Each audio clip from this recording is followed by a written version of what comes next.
آئیے میں اب گزارش کر رہا ہوں اس سلسلے کو آگے بڑھاتے ہوئے بڑے ادب کے ساتھ جناب محمد عباس صاحب سے کہ وہ تشریف لائیں۔ جناب محمد عباس صاحب جو پریسیڈنٹ ہیں ملائم سنگھ یادو یوتھ بریگیڈ کے، اور ہر موقع پر ہر جگہ کمیونٹی کے بیچ میں، لوگوں کے بیچ میں انسانیت کے لیے اور سیوا کے لیے ہمیشہ وہ تیار رہتے ہیں۔ آج لکھنؤ سے سفر کر کے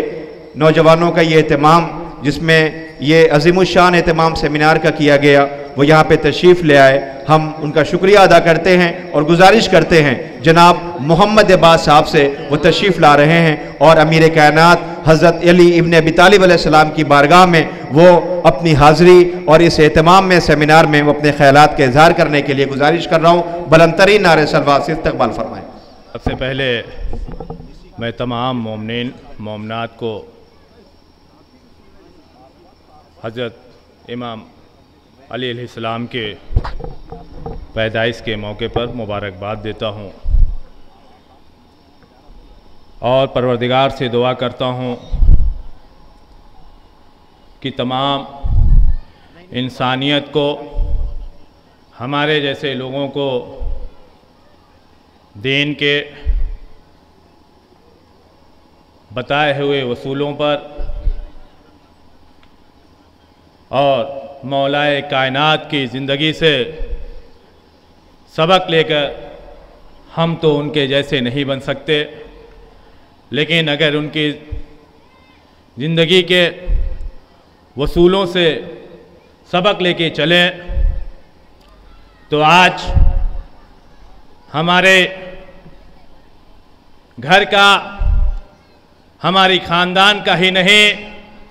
بلکہ ہمارے قوم کا، ہمارے گاؤں، ہمارے شہر، ہمارے دیش کا نام روشن ہوگا، کیونکہ مولائے کائنات کوئی معمولی ہستی نہیں جن کی زندگی سے کچھ چیزیں اگر سوچ لیتا ہوں یا سن لیتا ہوں تو یقینی طور پر آنکھوں میں آنسو آ جاتا ہے کہ جن کو ایک قوم نے، نصیریوں نے اپنا خدا مانا۔ میں اس میں نہیں جانا چاہتا کہ نصیریوں نے کیوں خدا ماننا، لیکن مجھے یقین ہے کہ جس طرح سے اور قوموں کے اور دین کے اور اصولوں کے بارے میں نے پڑھا اور سنا ہے اور سمجھا ہے، تو یہ ضرور سمجھا ہے کہ مولائے کائنات اگر سچ میں نماز نہ پڑھ رہے ہوتے، مسجد میں نہ عبادت کر رہے ہوتے، تو جن کے وہ واقعات ہیں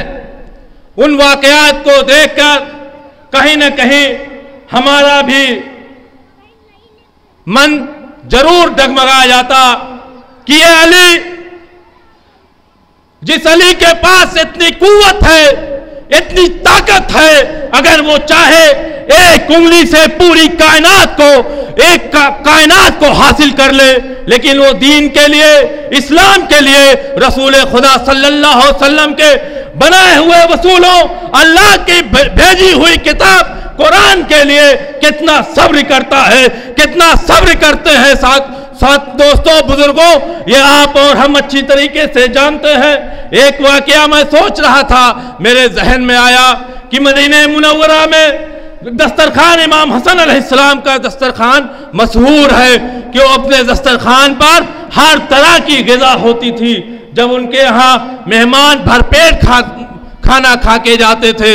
ایک بار کچھ لوگ کھانا کھانے آئے، کھانا کھا کے وہ جب واپس جانے لگے تو انہوں نے چاہا کہ ہم اس دسترخوان سے کچھ سامان لے لیں۔ جب سامان لے جانے لگے تو حضرت علی علیہ السلام ان سے مخاطب ہوئے کہ اے مرد مومن، کیونکہ یہ دسترخوان 24 گھنٹہ کسی بھی وقت آئیے، اگر آپ دوسرے وقت کے لیے لے جا رہے ہیں تو اس وقت آ کے یہاں پر نوش فرمائیے گا، اور اگر اپنے کسی ساتھی کے لیے، دوست کے لیے یا کسی کے لیے لے کے جا رہے ہیں اس کو بلا لیجئے، کیونکہ وہ امام تھے، ان کو تو معلوم تھا۔ جب ان دونوں شخص نے ہاتھ جوڑ کر کہا کہ میں کسی اور کے لیے نہیں، میں اپنے وقت کے اپنے یہاں کے کوفے کے بادشاہ جو حکومت کرتے ہیں ان کے لیے لے کے جا رہا ہوں، جو اپنی گھٹنیوں سے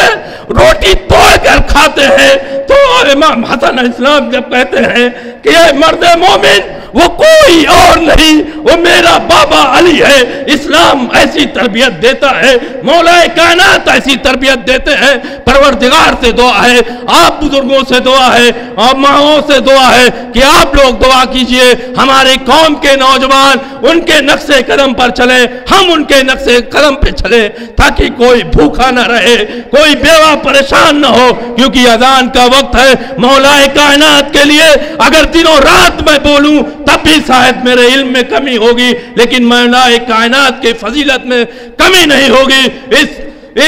امید کے ساتھ، اس یقین کے ساتھ یہ نوجوانوں کو آپ لوگ حوصلہ افزائی کریں گے۔ چھوٹے چھوٹے بچے، شاید کوئی بھی 25 سال کے اوپر کا نہیں ہے، اتنا اچھا پروگرام کیا۔ میری پروردگار سے دعا ہے کہ ان کی صحت، ان کی تعلیم میں اضافہ فرمائے اور اس پروگرام کو ایک اعلیٰ مقام پر لے جائے۔ میں بھی آپ سے وعدہ کرتا ہوں، جب بھی مجھے جس لائق سمجھیں گے میں آپ کے لیے حاضر ہو جاؤں گا، کیونکہ مولا کائنات کا جشن ہے۔ اور نعرہ حیدری!